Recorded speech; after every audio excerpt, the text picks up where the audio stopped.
Good morning, students. Welcome to the physics class. In this session, we will discuss the second part of chapter 5 Electric Resistance and Ohm's Law. In the first part, we have discussed some important topics of this chapter, and in this session, we will continue and complete the whole chapter by considering the rest topics. So, students, first of all, we will discuss here the rest topics, and these are the completed topics. So here, student, we will discuss the first important topic is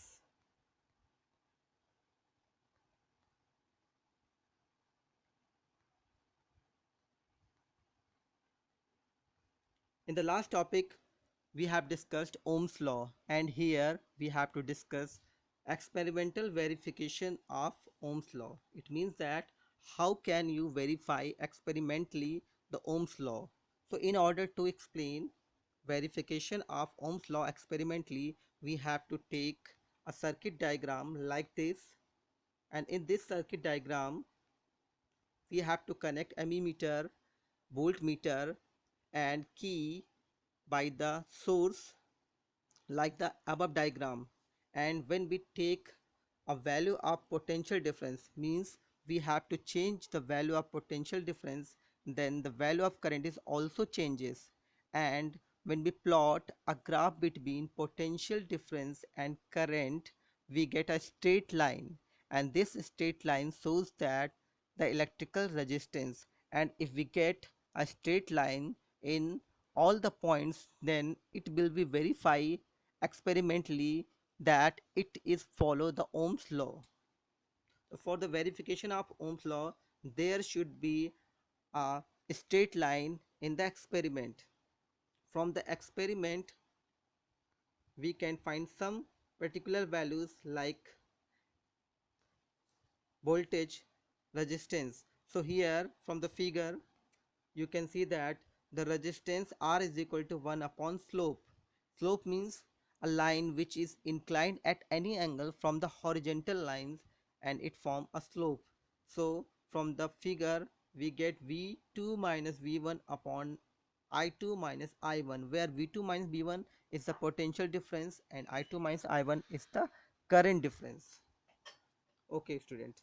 Now we will discuss here exceptions of Ohm's law, means non-linear VI characteristics. So there are some exceptions which are not follow Ohm's law. So student, see this diagram.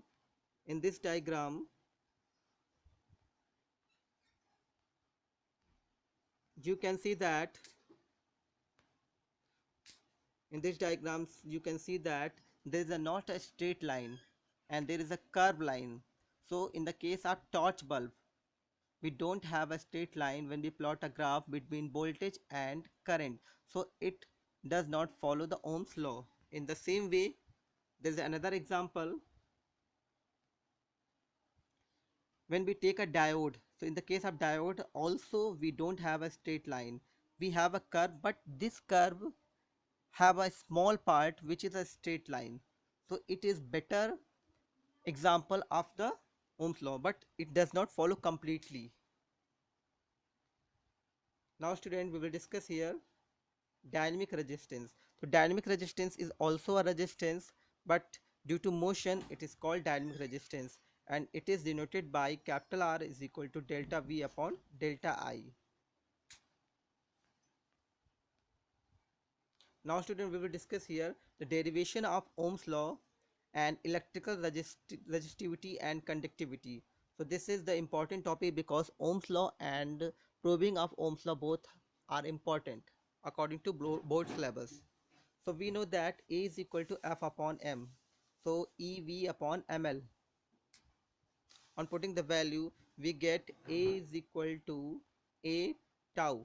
And this formula is also discussed by us in the first part of the lecture. So Vd is equal to 1 upon A and E. This is also discussed in the first topic. So by putting these values, finally we get A tau is equal to I upon A and E, and from equation 1 and 4th we get on equating EV upon ML, tau is equal to I upon A and E. So by equating these values we get V is equal to M upon N E square tau L upon A into I. Here all the quantities like mass, number of electrons, E, which is charge on electron, tau, L and capital A are the constant values. It means that we can say that V is directly proportional to I, and this is the Ohm's law. So V is equal to Ri, where R is the constant known as electrical resistance. Now student, we will discuss specific resistance or electrical resistivity. So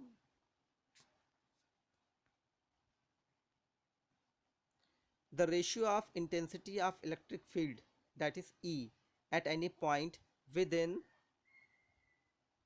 and the current density at that point J is a constant known as specific resistance. It means that we can say that specific resistance, which is generally denoted by rho, it is the ratio of electric field and current density at a point. And from this equation we can put E is equal to rho into J, and we know that E is equal to V upon L and J is equal to I upon A. So by putting these two values in the first equation we get rho is equal to E upon J, that is V upon I A upon L. So here we can say that rho is equal to capital R A upon L, because we know that V upon I is equal to R. So we have a formula, rho is equal to capital R A upon L. This is the required formula for the specific resistance, which is also known as resistivity. Now the definition of specific resistance is also considered as, if we put A is equal to 1 meter square, L is equal to 1 meter, then rho is equal to R. It means that we can say that the specific resistance of any conductor will be equal to the resistance if we take a wire of unit length and unit cross section area. Now the unit of rho is ohm into meter. Now student, there are some terms on which the resistance of any conductor depends. It is important topic because on this topic generally numerical problems are asked in the examination. So first of all, resistance is directly proportional to length of a wire and inversely proportional to the area of cross section. It means that directly proportional to length and inversely proportional to area of cross section. That means thickness of a wire. Now student, the dimension of electrical resistance is ML3T minus 3A minus 2, and we know that a formula in the terms of mass, rho is equal to small m upon n E squared tau. Our next topic is specific conductance. Specific conductance is the reciprocal of specific resistance, means it is generally represented by sigma. So sigma is equal to 1 upon rho.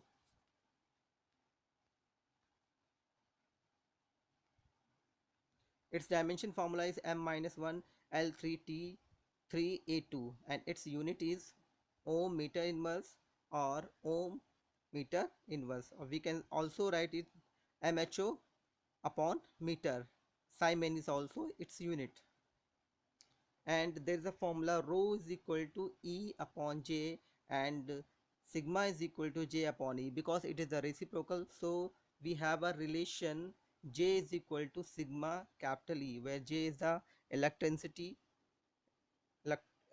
density and sigma is the specific conductance. It is also important derivation. Now student, we will discuss here Ohm's law in a vector form.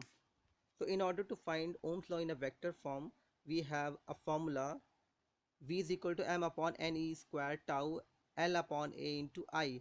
and from this formula we can find the value of V upon I, which will be m upon n e square tau I upon L upon A. And we know that V upon L equals to capital E, m upon n e square tau is equal to rho, and I upon A is equal to J. So that is E is equal to rho J, and we know that rho is equal to 1 upon sigma. So on putting these values, finally we get the same relation as above. J is equal to sigma into E. So it means that J is directly proportional to electric field. So we can say that it is a vector form of Ohm's law.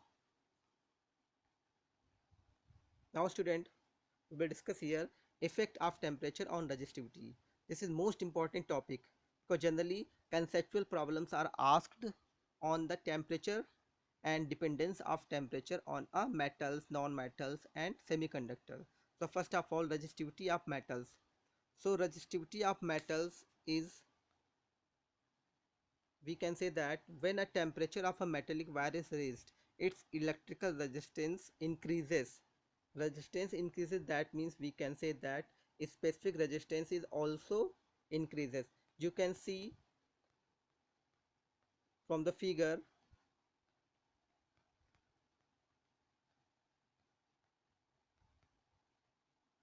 so you can say that specific resistance rho is directly proportional to temperature. So when we increase the temperature of a metal, then its specific resistance is also increases. Now, resistivity of alloys. Here you can see in the diagram, the resistivity of alloys also increases with rise in the temperature, but this increasement is very small in the compare of metals. In the case of metals, it is rapidly increases, but in the case of alloys, when we increase the temperature, then the resistivity is increases but very slowly process.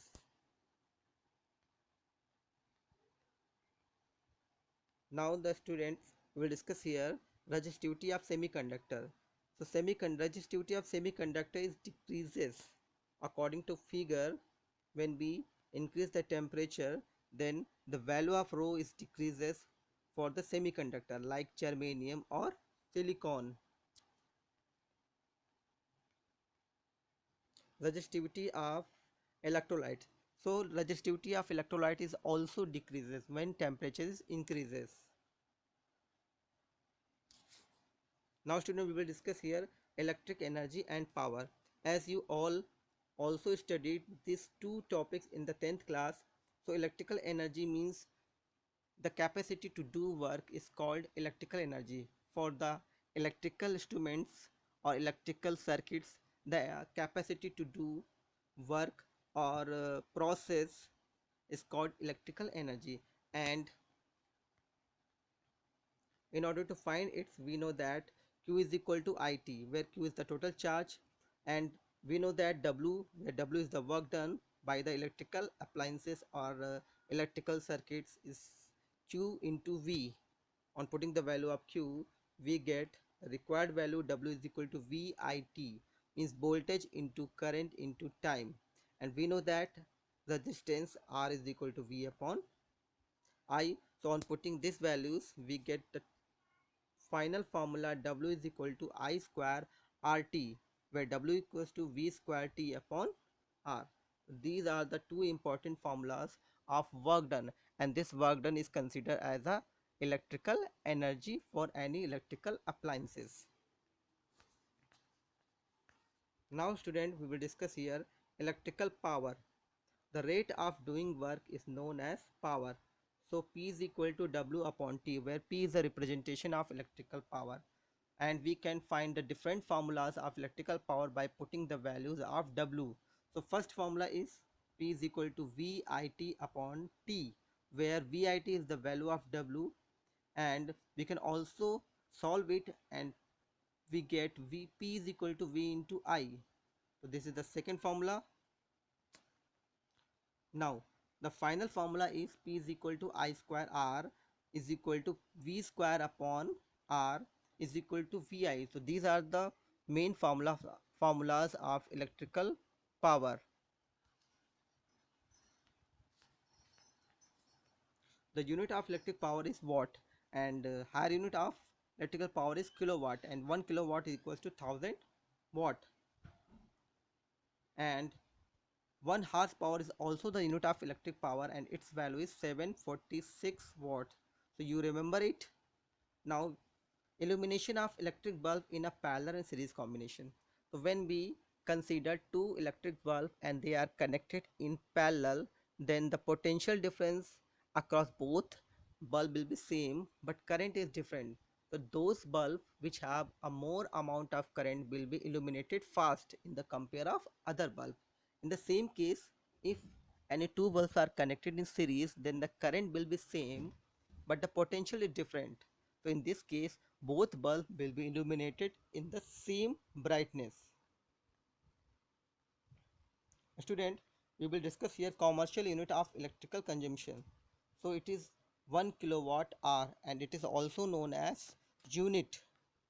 So 1 kilowatt hour is the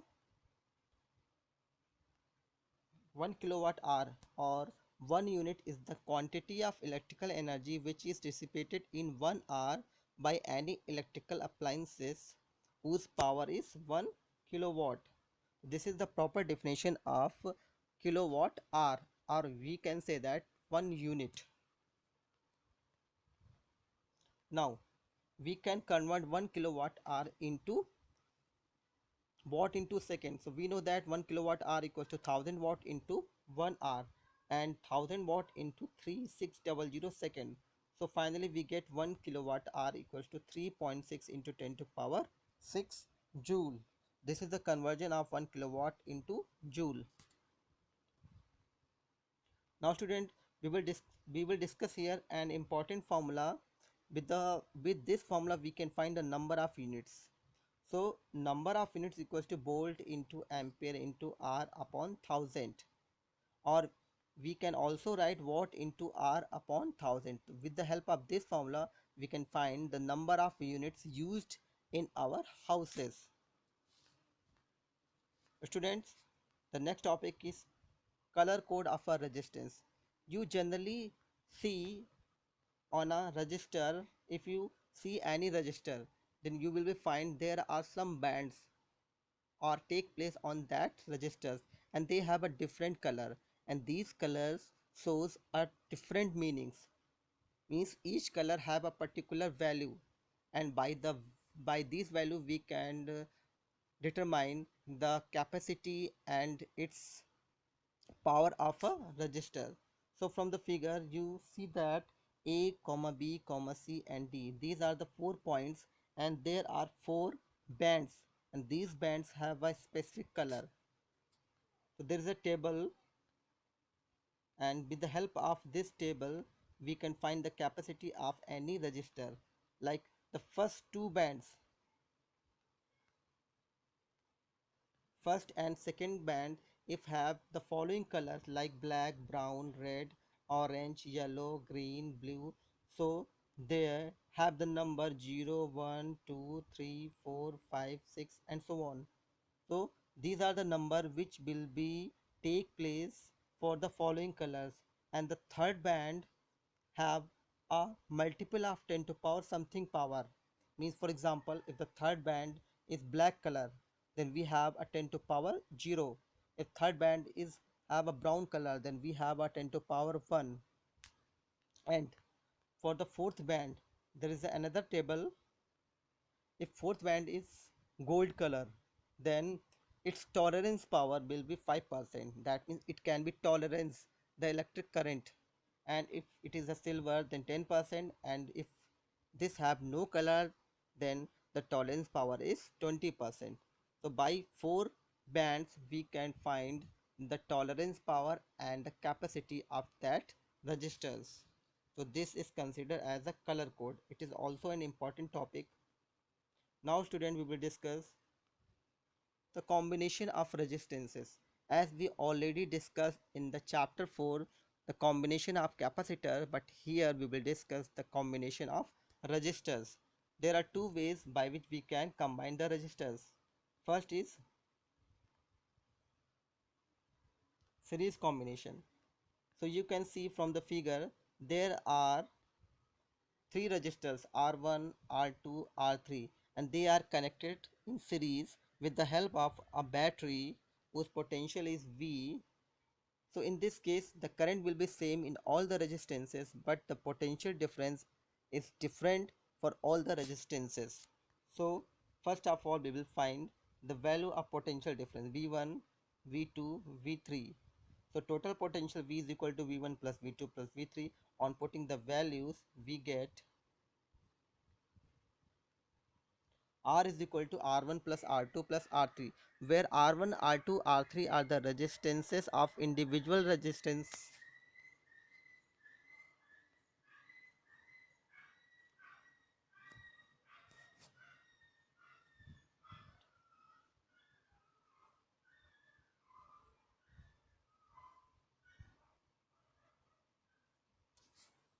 Now student, in parallel combination, in the case of parallel combination, you can see from the figure there are three resistors R1, R2 and R3. They are connected in parallel with the help of a voltage whose potential is V.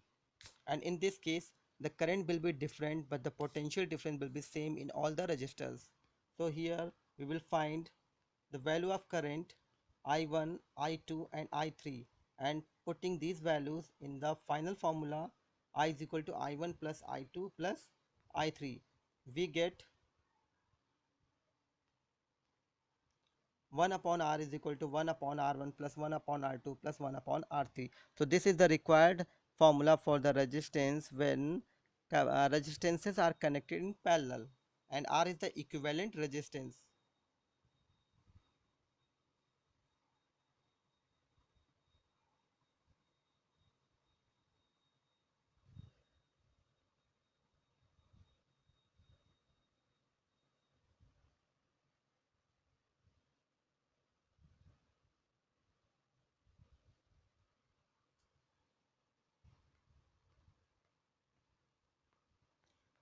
So students, we have discussed the rest topics in this part 2, and the in the first part we have already discussed some topics. So by studying and watching the both two videos for part 1 and part 2, you have learned all the concept of this chapter, and by watching both two parts you can solve easily the numerical problems of this chapter.